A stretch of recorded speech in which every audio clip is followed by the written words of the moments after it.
大细粒的石头蹲加规设计甚至部分区域。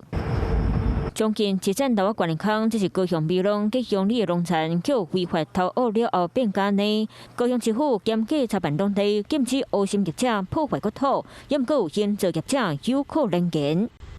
委屈流目屎，这是昨高雄市议会公听会，业者口讲，即马严格查办和处理废土的成本变济，怨叹生活真歹过。第二就是讲土市场的容量伤细，阮即马车袂出去，佮车恶害土车袂出去。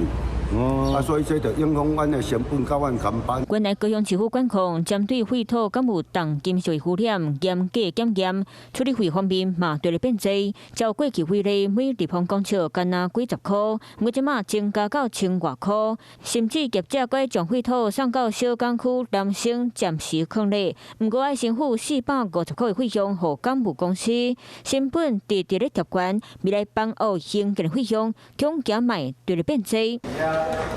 面对业者诉求，市府干部今日回应会联动驻地条例修正来检讨相关规范，议会若心理煞会尽力处理好势。Hello， 我是雷亚，想要抢而先掌握最及时的新闻资讯吗？赶快订阅、按赞、开启小铃铛，锁定华视新闻 YouTube 频道。